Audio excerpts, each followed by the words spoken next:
with Tanya. This is 7 cards for 7 days. We are focusing on the week of August 21 through 27.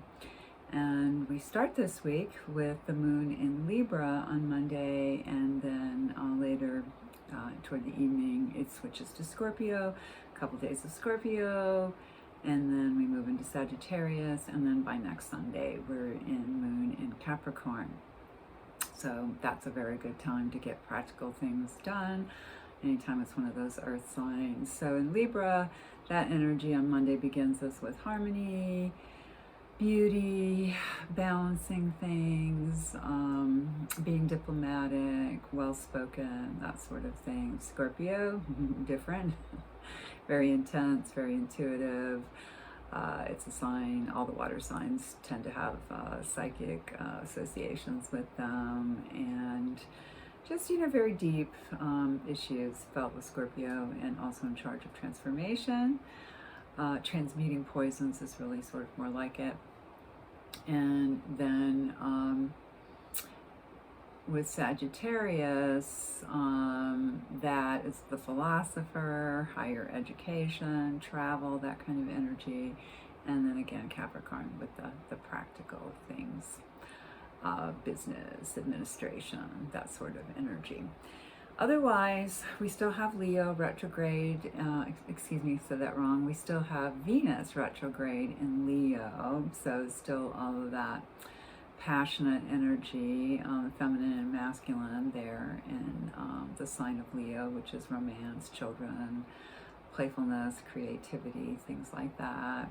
And see, Mercury is in Virgo, so it can be a good time for taking care of small details, can help you with those sorts of tasks. And then we will have Mercury going retrograde before long. And let's see, I feel like there's some other little thing that's happening, but I can't think of it right now. If I do, I'll bring it back up. But mostly things are staying the same. We're in a waxing moon now, so the moon is growing, so it's a good time for initiating things, making those sorts of plans for the future. All right, so as always, take what resonates with you and leave the rest behind. Really appreciate all of you being here. And if you like this, please consider liking, sharing, and subscribing. That would really help. I'm using the Golden Dawn deck again. It's my current obsession. I love this deck, and there's so much to learn about it. And then we'll also finish with a card from the Crystal Angels. So for a theme this week, it's all about the people. We have 1, 2, 3, 4, 5 royal cards out of 7. That's a lot. That rarely happens. There aren't that many royal cards in the deck. There are 4 for each suit, so 16. So that's a significant showing. And they're all also. Well, no, there's one that's a king. I was going to say we have a king and a queen actually, and a prince.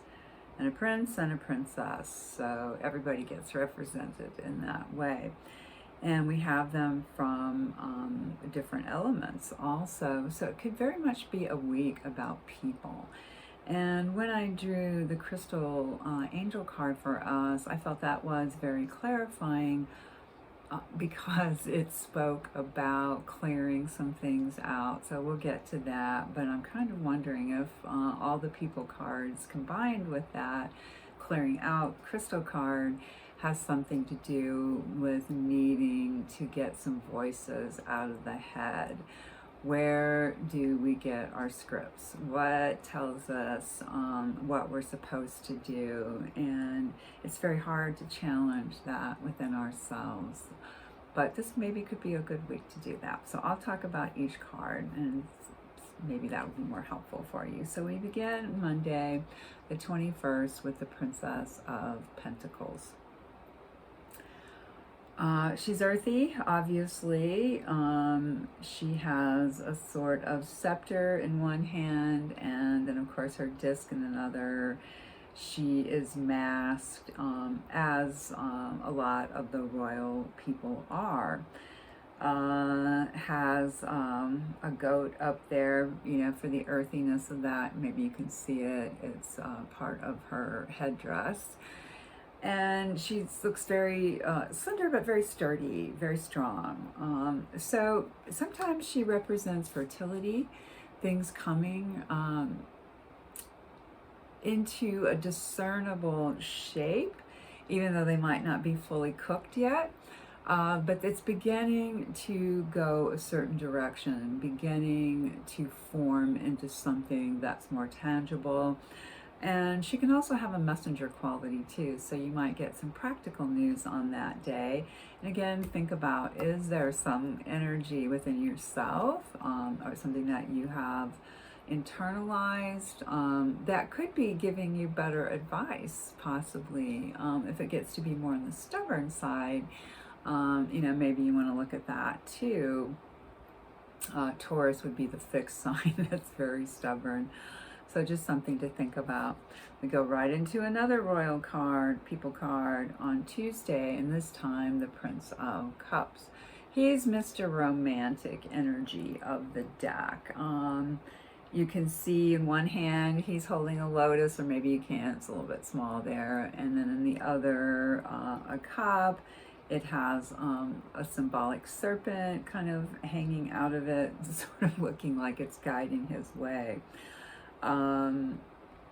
There's a scorpion on there as well, and then of course he is led by a bird pulling the chariot here over the water. The water is the important part, because cups are all about the emotions, the psychic, the intuitive. And so perhaps there's a romantic energy that comes in. Perhaps there is more of a,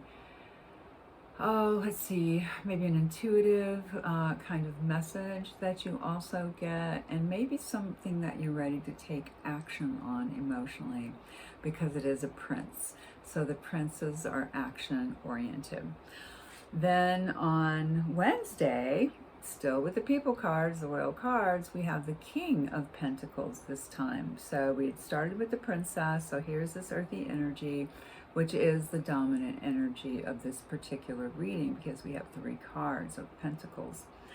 So the king would be the most advanced energy of the Pentacles suit.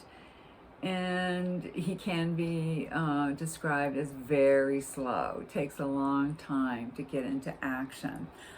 That may be true, but that action will be well thought through. It won't be impulsive, perhaps more like the energy of the wands, or it won't be intuitive like the cups, or it won't be mental like the swords. Instead, it will be very deliberate, very solid, and will be a steady course of action. So that's a good day to harness that energy. And again, maybe on the dark side, you might feel a bit oppressed by something like that, like you can't get a project really going. There could be a little bit of stuck energy in that way. So if that happens, just know that it's normal and it'll be moving through. When we get to Thursday, this is the only really, I think, challenging card of the week. And it is the 7 of Swords. Swords to me are the most challenging energies, because they're thought forms and they're sharp, right? We have all these points. At least they're up into the air. Sometimes you'll see them stabbing down. And we have these kind of spirit blue hands holding the swords. You've got 3 in each hand, except for the middle one, which has just the one. And you'll often see a flower associated with us, like a piercing of that. So what is it all about? Well, 7 can be illusions. They're all connected to the 7th major, which is the Chariot, and that's about moving forward swiftly, strongly, or preparing to move forward swiftly, strongly. And the 7s can be challenges to that, and we actually have 2 of those kinds of challenges. And in a little peek at the astrology this week, I did see that when we hit that quarter moon waxing, can feel like a bit of a square. So a little bit of stuck energy. So with that King of Pentacles and then that 7, and that's about the right time. So just know that's going to pass.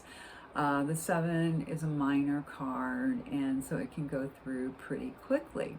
To use it in a more positive way, you might consider, what are 7 thoughts I could let go of? What are 7 ways of seeing things? What are 7 things I might like to see or do differently? Try to use it that way. By Friday, we have switched gears in terms of the energy and now have moved into the wand energy, the fire, the instinct, doing things without thinking, just feeling it and doing it because you know it's right at that moment.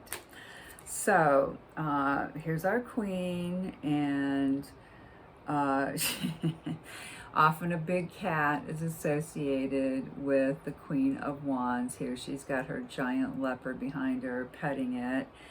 And she is known for her journey. All the queens are about emotional experience in a way.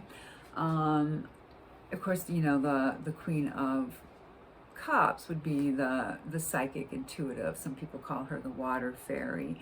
This queen, again, is going to be that fiery instinct. She's going to want what she wants and maybe wants it now. So, the wands aren't the most patient of energies, but they can be very effective.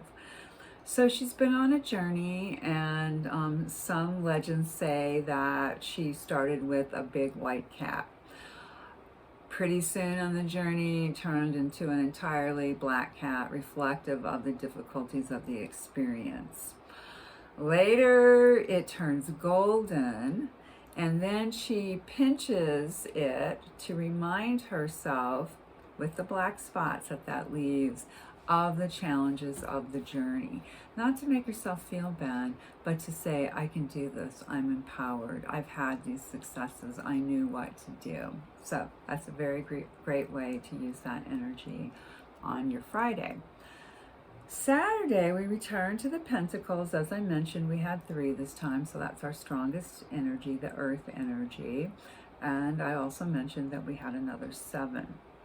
So this 7 is titled Success Unfulfilled. It sounds a little grim, and our other 7 was unstable effort. So how do we stabilize and then not feel like we're wasting that energy, right? So you get this burst of instinct and insight and energy on Friday, and on Saturday, what do you do with that? Well, one of the ways of looking at this card is taking stock. Stopping for a moment and saying, maybe I'm feeling a little crappy about what I've accomplished or what I possess or what my resources are in general, but I'll bet there are a lot more than you think. That's something I'll do if I start to feel like, oh, I'm not sure, do I have what I need, and, am I where I should be, and so forth. And to start listing your assets, essentially. It might be kindness, it might be friendliness, it might be being discerning, it might be good at counting, it might be being good at astrology or gardening or all kinds of things. It could be your piggy bank, it could be your pension, I don't know. But look at those assets and be grateful for them, and then we're taking that energy, getting rid of the doubts with the 7 of Swords, the mental, doubts, and then with the 7 of Pentacles, saying, I do have assets, I do have solidity, I have things I can fall back on, I can move forward like that Chariot energy calls us to do. We end our week with another wand and another people card. Like I said, we had 5. That's a lot too.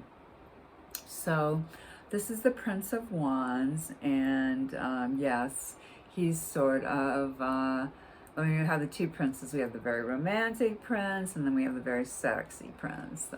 This one comes on full steam ahead, can be very On the dark side, aggressive, otherwise assertive and interesting and energetic and creative, ready to do lots of fun and interesting things. So I'm hoping that is a great energy. You might have noticed there's a lion pulling that chariot. Oh, that was the other thing I wanted to mention. We are moving this week from the Leo sun to the Virgo sun. Pretty different energy. So fiery to earthy, even though our cards kind of went the opposite direction this week. We went earthy to fiery. But that's good in terms of those balancing of energies. And we didn't have any majors, so it's a pretty fluid week in that way. So just watch out for the people issues, where those thoughts, attitudes, opinions, behaviors are sourced in you. Are they internalized from a family member, an experience, and do we want to hold on to those, or do we want to try to transform those? So hope that helps. I always do. And again, take what resonates, leave the rest behind. So for our crystal angel card, we got garnet, which is purification and detoxification. I know the image doesn't show up super well there, but it is a beautiful card. And its subtitle here is "It's time to release physical and energetic toxins from your life." And that was what prompted me to say that this might be about, letting go of some things that are a little dictatorial to you, where they're urging you to act in certain ways that, upon reflection, you might want to change at this point. So this card probably validates what you've already been sensing. It's time to release physical and energetic toxins from your life. In particular, this is a necessary change to support your health. And, maybe you're involved in academia, or maybe you have children or whatever, or maybe just somehow you're affected by that going back to school kind of energy that happens for most of us in late August, early September. So, what's healthy going forward? And, we'll be shifting seasons before long too. So maybe some changes in food, things like that. So what's the first thing that comes to mind to detox? Perhaps you have been receiving inner divine guidance to enjoy a clean energy diet. And wow, does that make me think about all the people around us and, filtering what is not good for us. A clean energy diet, or to abstain from chemicals, or maybe you are feeling called to avoid harsh energy in relationships, on social media, in your daily activities, or in the media in general. This is a supportive time for you to make this healthful shift. Reach out for qualified help if addictions are creating uncontrollable cravings. Prayer can also help you purify your motivations and intentions so that they are inspired from your higher self instead of your ego. With higher vibrational intentions, your manifestations will be more fulfilling and satisfying. So I wish you all the best, beloveds. I hope you have a great week. Please reach out if you have anything you'd like for me to address, and leave comments. That would be wonderful. Thank you, and I'll see you next week.